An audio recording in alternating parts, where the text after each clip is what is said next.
ओम शांति। आज 29/8/2022 की साकार मुरली है। आज बाबा ने कहा, मीठे बच्चे, तुम्हें अपनी दैवी मीठी चलन से बाप का शो करना है। सबको बाप का परिचय दे, वर्षे का अधिकारी बनाना है। आज बाबा ने क्या बोला? मीठे बच्चे, तुमने अपनी दैवी मीठी चलन से बाप का शो करना है। सबको बाप का परिचय दे, वर्षे का अधिकारी बनाना है। हम अब दैवी गुण धारण कर लेंगे, दूसरों को स्नेह प्रेम देंगे, तब उनको ये समझ में आएगा कि हाँ, इन्हें ईश्वर मिला है। और तब हम अपने परम पिता परमात्मा शिव बाबा की प्रत्यक्षता कर सकते हैं। आज का प्रश्न है, जो बच्चे देही अभिमानी हैं उनकी निशानियाँ क्या होंगी? देही अभिमानी, आत्म अभिमानी, जिनको देह का, बाहरी चीज़ों का अहंकार नहीं है, जो सिर्फ अपने आप को आत्मा समझ अपना पार्ट बजाते हैं। तो बाबा ने पूछा, जो बच्चे देही अभिमानी हैं उनकी निशानियाँ क्या होंगी? उत्तर है, वह बहुत बहुत मीठे लवली होंगे। वह श्रीमत पर एक्यूरेट चलेंगे। वह कभी किसी काम के लिए बहाना नहीं बनाएंगे। सदा हाँ जी करेंगे, कभी ना नहीं करेंगे। बाबा की सेवा में बाबा बड़ी दीदियाँ या कभी कोई काम बोलता है, कोई सेवा बोलती है, तो वो कभी सीधे ना नहीं कहेंगे। जबकि देह अभिमानी समझते हैं, यह काम करने से मेरी इज्जत चली जाएगी। कुछ लोग ऐसा सोचते हैं कि ये छोटा काम है, मैं ये नहीं करूँगा या नहीं करूँगी। तो ऐसा देही अभिमानी ऐसा नहीं सोचेंगे। देही अभिमानी सदा बाप के फरमान पर चलेंगे, बाप का पूरा रिगार्ड रखेंगे, कभी क्रोध में आकर बाप की अवज्ञा नहीं करेंगे। श्रीमत का उल्लंघन वो कभी नहीं करेंगे। उनका अपनी देह से लगाव नहीं होगा।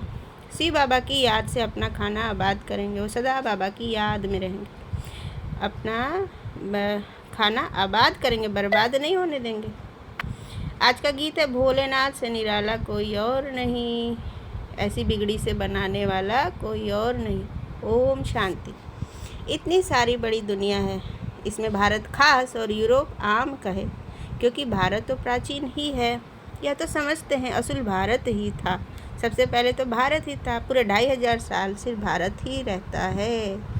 उसके बाद द्वापर से और अन्य धर्म और अन्य सारे ही ग्लोब पे, अन्य भूखंड पे भी धर्म स्थापन करने वाले आने लगते हैं ऊपर से, परमधाम से, और फिर सारी धर्म, अलग अलग धर्म की स्थापना होती है। उससे पहले तो सिर्फ भारत होता है, और भारत में स्वर्ग होता है, यानी सतयुग और त्रेता होता है। सब धर्म वाले या तो जानते ही हैं कि हम एक दो के पिछाड़ी आए हैं, हमारे आगे भारत ही था। भारत सबसे प्राचीन है। यह तो समझ की बात है ना।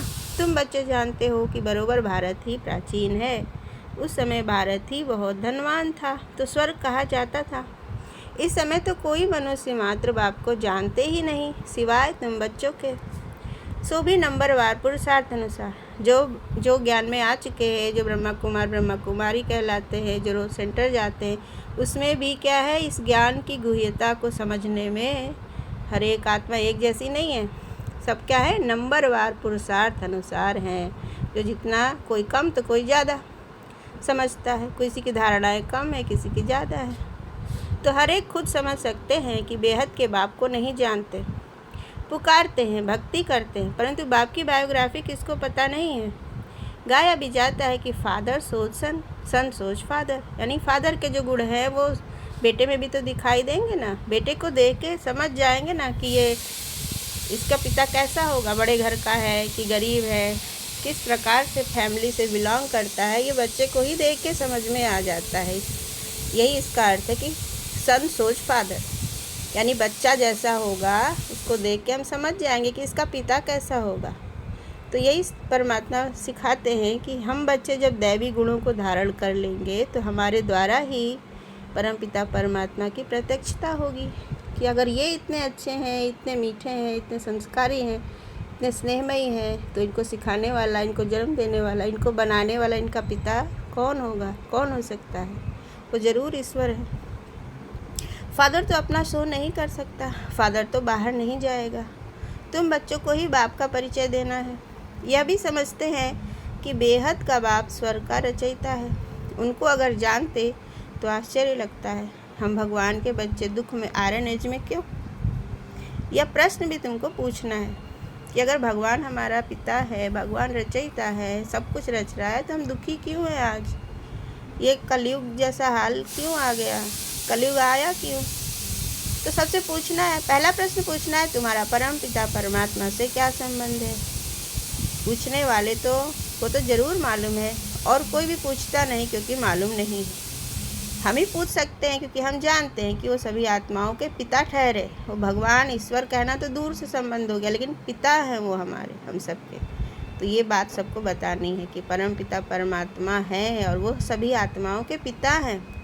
तुम कोई से भी पूछ सकते हो, यह तो कॉमन रीति से सब कह देते ईश्वर सर्वव्यापी है, परंतु सर्वव्यापी का तो कोई अर्थ ही नहीं। दुख हरता सुख करता कहते हैं ना। सर्वव्यापी अगर ईश्वर रहते तो कभी भी कहीं भी कोई भी दुखी नहीं होता। ये कलयुग में अथाह दुख आता है। जहाँ ईश्वर है वहाँ दुख कैसे हो सकता है? तो ईश्वर सर्वव्यापी नहीं हो सकता। वो आते हैं गति सदगति देने के लिए, उनको आना पड़ता है परम धाम से। और ये 5000 साल का ड्रामा बनाया है जो वो स्थापन करके जाते हैं। दुनिया नई दुनिया स्वर्ग वो 2500 साल तक चलती है, और उसके बाद उसकी पतन का समय शुरू हो जाता है। द्वापर से धीरे धीरे वो भी द्वापर से हम धीरे धीरे नीचे गिरते, यानी हमारी कलाएँ, शक्तियाँ, गुण आत्मा की धीरे धीरे ख़त्म होती है। पूरे 2500 साल लगता है नीचे गिरने में। द्वापर और त्रेता 1250 वर्ष। अंत में कलयुग के बिल्कुल अंत में सारी आत्मा अत्यंत दुखी और पतित हो जाती हैं। तभी ईश्वर को दोबारा आना पड़ता है हमें फिर से गति सदगति देने के लिए। दुख इसलिए वो सर्वव्यापी नहीं है, वो अपने कर्तव्य और ड्रामा के पाठ के अनुसार परमपिता परमात्मा, जिनको हम शिव बोलते हैं, निराकार, वो परम धाम से आते हैं। कब आते हैं? कलयुग के अंत में, जिसको हम संगम युग कहते हैं। दुख मिटाने वाला, सुख देने वाला तो एक चाहिए ना।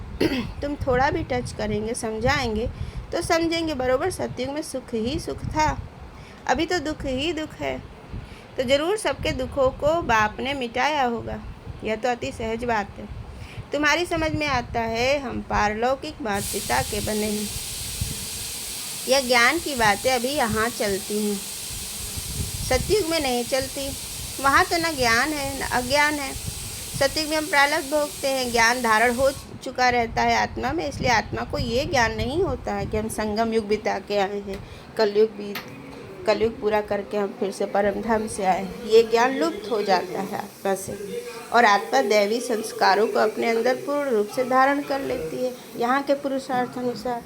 तो फिर वो गिरती कला में आराम से सुख चैन से सतयुग में त्रेता में रहते हैं, बट उनको ये ज्ञान आत्मा से लुप्त हो जाता है कि कभी ईश्वर आए थे और उन्होंने हमें इतना सारा ज्ञान दिया।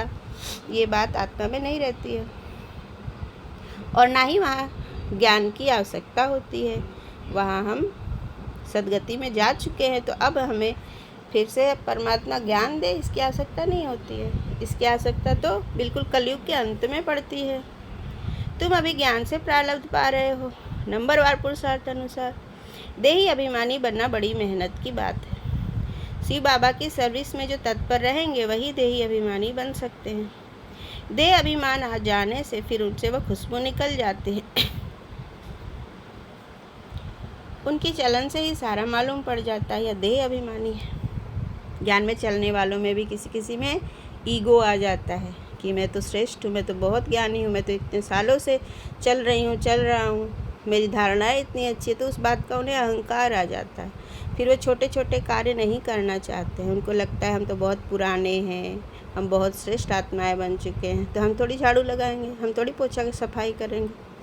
ऐसा जब उनके अंदर आता है, मतलब ये अहंकार है, देहभान है, और देहभान हमें फिर से क्या करता है? गिराने लगता है।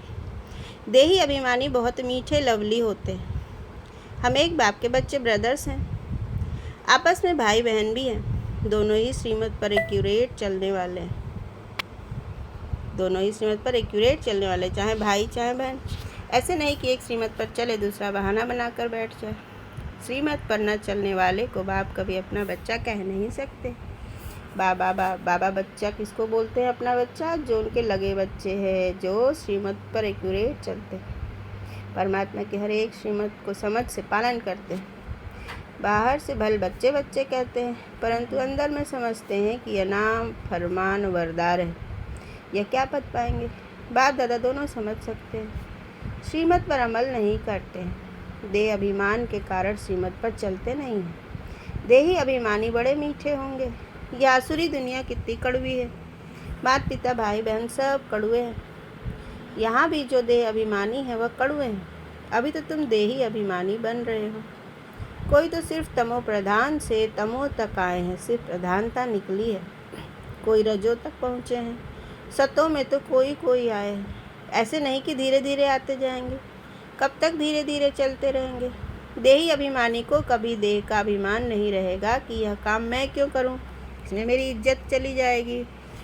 तुम पाकिस्तान में थे तो बाबा भी बच्चों को सिखाने के लिए सब काम करते थे कि देह अभिमान न रहे। देह अभिमानी बनने से सत्यानाश हो जाती है। बाहर में जो प्रजा बनने वाले हैं उनसे भी गिर पड़ेंगे। प्रजा में जो साहूकार बनेंगे उनको भी नौकर चाकर मिलेंगे। यह तो और ही जाकर नौकर चाकर बनते हैं। इनसे तो वह साहूकार अच्छे ठहरे। बुद्धि से काम लिया जाता है। बाबा ने कहा कि जो ज्ञान में एक्यूरेट नहीं चलते हैं लेकिन धन वगैरह से बाबा की मदद करते, यज्ञ में मदद करते, वो भी जाके उधर साहूकार बनेंगे त्रेता वेता में, और उनके भी नौकर चाकर होंगे। लेकिन जो ज्ञान में है, यज्ञ में है, जो बहुत नज़दीक हैं, वो भी अगर उनके अंदर देहभान आता है और वो बाबा की सेवा नहीं करते हैं तो वो तो और ही नौकर चाकर जाके बने। ज्ञान मिलने के बाद भी अहंकार है तो वो और ही छोटा पद पाते हैं। तो समझ में आता है जो बच्चे नहीं बनते हैं, सिर्फ मददगार बनते हैं, तो भी अच्छे धनवान बन जाते हैं। उन लोगों को नौकरी करने की दरकार नहीं रहती। यहाँ तो नौकरी करनी पड़ती है। पिछाड़ी को करके राज्य भाग्य ताज मिलेगा। सजा तो खानी पड़ती है दोनों को। इन सभी बातों को ज्ञानी तू आत्मा समझ सकते हैं। अज्ञानी देह अभिमानी है, उनकी चाल ही ऐसी है। समझा जाता है यह कोई काम का नहीं। यहाँ तो बच्चों को श्रीमत पर चलना पड़े, नहीं तो माया का बड़ा धोखा देने वाली है। झट देह अभिमान आ जाता है। देह अभिमान को मिटाए देही अभिमानी बनने में ही मेहनत है। यहाँ रहने वालों को तो फिर ब्राह्मणों का संग है। बाहर तो दुनिया बहुत खराब है। ज्ञान में संग ऐसा होना चाहिए फर्स्ट क्लास, जो उसे पूरा रंग लगे। देह अभिमानी का संग मिलने से एकदम मिट्टी पलीत हो जाती है, फिर फरमान पर भी नहीं चलते। बाबा कहते अगर हमसे आकर पूछो तो झट बताएंगे तुम फरमान बरदार हो व नहीं। नंबरवार पुरुषार्थ अनुसार बहुत अच्छे अच्छे हैं जो दिल को खुश करते रहते हैं। दुनिया में तो बड़ा दुख मारा मारी है, खून खराबी बहुत है। इनको कांटों का जंगल कहते हैं। तुमने इनसे किनारा कर लिया है, अभी तुम संगम पर हो। बुद्धि में है हम गृहस्थ व्यवहार में रहते संगम पर खड़े हैं। अभी हम कांटों से फूल बनते जा रहे हैं, कांटों से पल्लव निकलता जा रहा है। दुनिया में रिलीजियस सिर्फ तुम ही हो, वह भी नंबरवार पुरुषार्थ अनुसार। जो बाप को ही नहीं जानते वह रिलीजियस कैसे हुए? इरिलीजियस है। बाबा कहते हैं ईश्वर के असली रूप रंग, उनके धर्म, उनका धाम, उनके कर्तव्य को जो जानते ही नहीं है, ऐसे अंधविश्वास में भक्ति पूजा पाठ करते रहते हैं, तो वो रिलीजियस नहीं हुए, क्योंकि वो तो सच्चा ज्ञान ही नहीं जानते हैं। वो ईश्वर को ही नहीं जानते तो रिलीजियस कैसे हुए? असली रिलीजियस तो हम बच्चे हैं, हमने ईश्वर को जान लिया है। और उसमें भी बाबा कहते हैं कि उसमें भी नंबरवार पुरुषार्थ अनुसार हैं, सब एक जैसे नहीं हैं।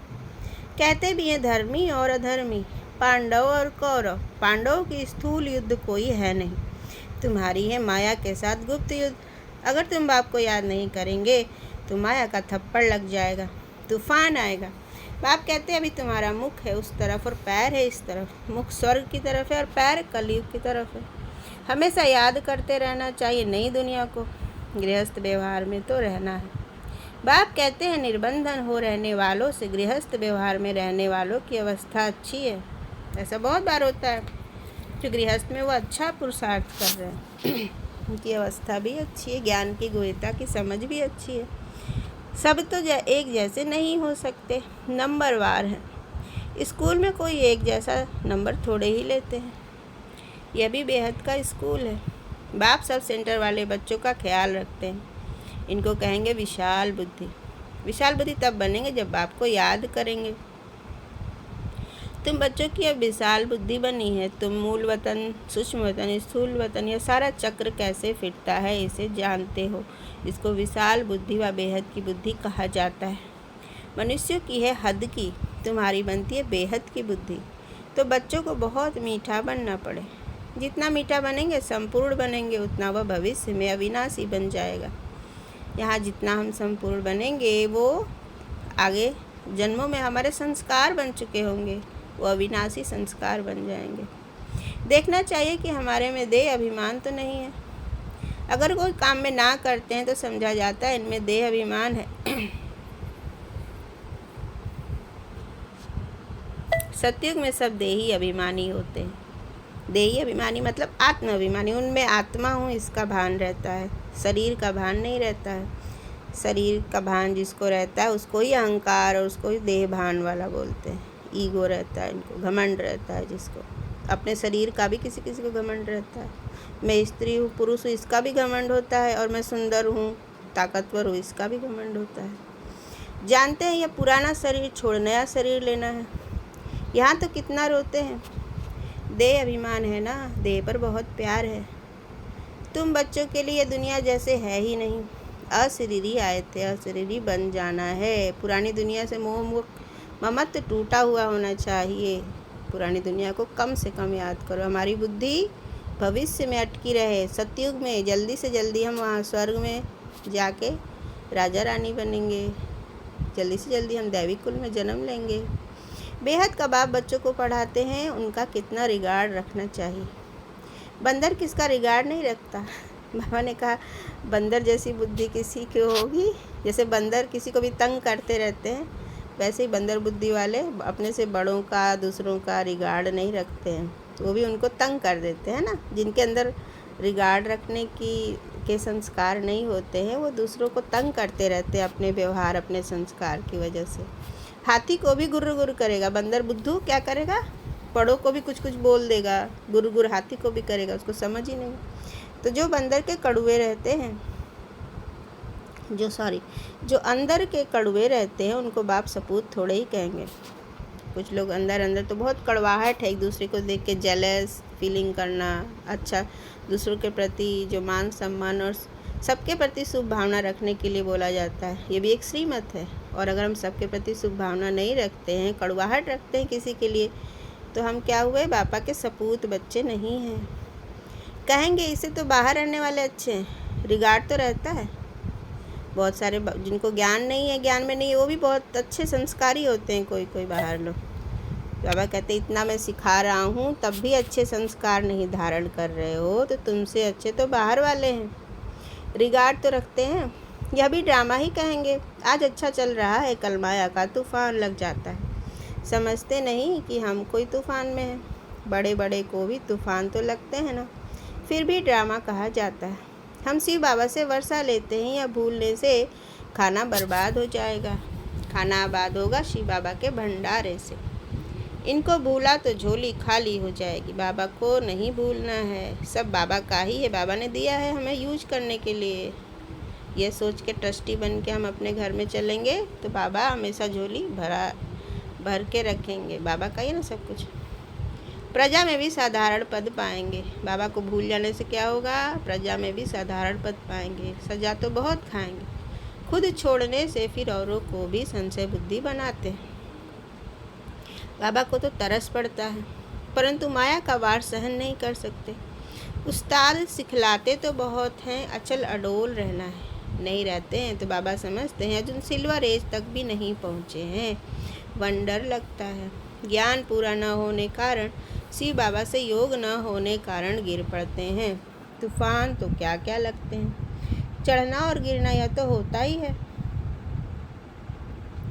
फिर गिर गया तो फिर उठ खड़ा होना चाहिए ना। हमारा काम शिव बाबा से है। कुछ भी है हमको वर्षा शिव बाबा से लेना है। मम्मा बाबा भी उनसे ही लेते हैं, उनको ही याद करते। ब्रह्मा बाबा और मम्मा भी ने भी शिव बाबा से वर्षा लिया, उनकी मुरली सुननी है। नहीं तो कहाँ जाएंगे, हट्टी तो एक ही है ना। यहाँ आए बिगर मुक्ति जीवन मुक्ति मिल नहीं सके। बाप के सामने तो आना है ना। हाँ, कोई बांधेली है, बाबा की याद में मर पड़ती है तो वह भी अच्छा पद पा लेगी। यहाँ जो देह अभिमान में आकर अवज्ञा कर लेते हैं उससे उनका पद अच्छा, क्योंकि बाबा की याद में मरी ना।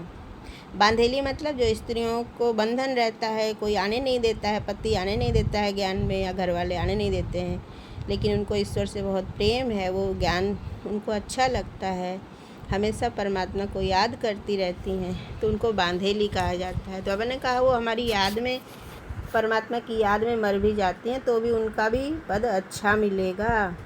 लेकिन यहाँ पे नियम मर्यादा में सेंटर पे रहने वाले या ज्ञान विरोध नियम से चलने वाले अगर देह अभिमान में अवज्ञा करते हैं तो उनका पद और ही खराब हो जाएगा। बाबा ने कहा जो बांधेली है, याद में मरी तो अच्छा सौभाग्य है ना। इस ज्ञान मार्ग में कोई और तकलीफ नहीं है, बड़ा सहज है। यहाँ देही अभिमानी बहुत बनना है, निरहंकारी बनना है। बहुत देह अभिमान में रहते हैं। बाबा तो और कुछ कहते नहीं, सिर्फ दिल से अंदर तरस पड़ता है। श्री बाबा के भंडारे से शरीर निर्वाह करते हैं, यज्ञ की संभाल कुछ नहीं करते हैं तो पद क्या पाएंगे। इस यज्ञ की तो बहुत संभाल करनी है। जहाँ भी सेंटर स्थापन होते हैं वह श्री बाबा का ही यज्ञ है। इस यज्ञ रचने के लिए सिर्फ 3 पैर पृथ्वी चाहिए। कोई बूढ़े हैं, खुद समझा नहीं सकते हैं, अच्छा फिर कोई बहने व भाई को बुला, एक छोटा कमरा बना दो और बोर्ड लगा दो, बड़ा पुण्य का काम है। अभी कलयुग है, विनाश सामने खड़ा है, बाप से जरूर स्वर्ग का वर्षा लेना है। स्वर्ग का वर्षा मिलता ही है संगम पर, जबकि पुरानी दुनिया ख़त्म होती है, नई दुनिया स्थापन होती है। ये संगम युग चल रहा है जो 1937 से शुरू हो चुका है और 2035-37 तक ये ख़त्म भी हो जाएगा। तो कितना कम समय बचा है। संगम युग ही हमारा प्रारब्ध बनाने का, भारत की धरती को स्वर्ग और सतयुग बनाने का समय है। यहाँ स्थापना होती है आदि सनातन देवी देवता धर्म की। संगम पर वर्षा मिलता है जो फिर भविष्य के लिए अविनाशी हो जाता है। तुम बहुत समझा सकते हो, सिर्फ 3 पैर पृथ्वी चाहिए, बस 1-2 को उठाया तो भी अहो सौभाग्य। तुम एक ही मंत्र देते हो, मन मना भव, सिर्फ कहते हो बाप को याद करो तो अंत मति सो गति हो जाएगी। बाप स्वर्ग का खजाना देते हैं, सुना, बस बुद्धि में बैठा, स्वर्ग में आने लायक बन गया। जगह देने वाले को हक मिल जाता है। बाबा इतना सहज करके बताते हैं, कोई को सुखधाम का रास्ता बताओ, प्रजा बनी वह भी अच्छा, नंबरवार बनते जाएंगे। 3 पैर पृथ्वी का मशहूर, ऐसे तुम विश्व के मालिक बनते हो। 3 पैर पृथ्वी मतलब छोटा सा हम जगह लेके सेंटर खुलवाते हैं, अगर अपने घर में गीता पाठशाला खुलवाते हैं या अपने प्रॉपर्टी में हम सेंटर खुलाते हैं तो उससे हमें बहुत बड़ा भाग्य मिल जाता है। हम हकदार बन जाते हैं स्वर्ग में, हमारा हिस्सा हो जाता है स्वर्ग में। प्रजा भी कहेगी ना हम विश्व के मालिक हैं। यह मकान भी 3 पैर पृथ्वी है ना। शुरू भी 3 पैर पृथ्वी से हुआ। एक कोठी थी, फिर धीरे धीरे बड़ा बनता गया। ऐसे बहुत आएंगे जिनको बाबा कहेंगे तुम ऐसे पैसे क्या करेंगे। तुमको बहुत अच्छी राय देते हैं कि 3 पैर पृथ्वी की ले लो और 10-15 हॉस्पिटल कॉलेज खोलो। जिनके पास बहुत पैसा है बाबा उनको राय देते हैं कि आप अपने इतना पैसा रख के क्या करोगे, सेंटर खुलवाओ। अपने गांव में मकान किराए पर ले लो, या तो सब खत्म हो ही जाएगा। इससे तो इस खर्चे में 10-15 सेंटर खोलो तो बहुतों का कल्याण हो जाएगा, तुम बहुत धनवान हो जाएंगे। तुम छोटी सी जगह में यह कॉलेज खोल सकते हो। तुमको सिर्फ रास्ता बताना है, अंधों की लाठी बनना है, जगाना पड़ता है। बापर वर्षे को याद करो तो बस तुम्हारा बेड़ा पार है, और कोई खर्चे आदि की बात ही नहीं। बेहद के बाप से बेहद का वर्षा लेंगे। समझाना बड़ा सहज है। अच्छा, मीठे मीठे सिकी लदे बच्चों प्रति माता पिता बाप दादा का याद प्यार और गुड मॉर्निंग। रूहानी बाप की रूहानी बच्चों को नमस्ते। धारणा के लिए मुख्य सार है, फर्स्ट क्लास ज्ञानी तू आत्माओं का संग करना है, देही अभिमानी बनना है, देह अभिमानियों के संग से दूर रहना है, अहंकार वाले लोगों से दूर रहना। यज्ञ की बहुत प्यार से सच्चे दिल से संभाल करनी है, बहुत लवली मीठा बनना है, सपूत बनकर दिखाना है, कोई भी अवज्ञा नहीं करनी। वरदान है आज का, ज्ञान गुण और शक्तियों से संपन्न बन दान करने वाले महादानी भव। सारे दिन में जो भी आत्मा संबंध संपर्क में आए उसे महादानी बन कोई न कोई शक्ति का, ज्ञान का, गुणों का दान दो। दान शब्द का रूहानी अर्थ है सहयोग देना। गुणों का हम यूज करते हैं ना, वही दान देना है। मतलब किसी आत्मा के प्रति हम रहमदिल बन गए, किसी को स्नेह प्रेम दे दिया, किसी को सम्मान दे दिया, किसी को इस गुह्य ज्ञान के 2 शब्द बता दिए। ये सारा क्या है? ये दान करना है, गुणों का दान करना, ज्ञान शक्तियों का दान करना है। मतलब उनके प्रति हमने ये गुण यूज किए। आपके पास ज्ञान का खजाना भी है और शक्तियों और गुणों का खजाना भी है। तीनों में संपन्न बनो। और एक और रहस्य है, हम जितना जितना यूज करते हैं अपने इन गुणों को दूसरों के प्रति, उतना ही हमारा ये खजाना और वृद्धि को पाता है। तो बाबा ने कहा, कैसी भी आत्मा हो, गाली देने वाली, निंदा करने वाली भी हो, उसे भी अपनी वृत्ति व स्थिति द्वारा गुण दान दो तो वो भी बदल जाएगी। आज का स्लोगन है, जो एक बाप से प्रभावित हैं उन पर किसी आत्मा का प्रभाव नहीं पड़ सकता। जैसे ईश्वर का रंग लग गया, जो ईश्वर से प्रभावित हो चुका है वो देहधारियों के छोटे मोटे गुणों से प्रभावित नहीं होते हैं। ओम शांति।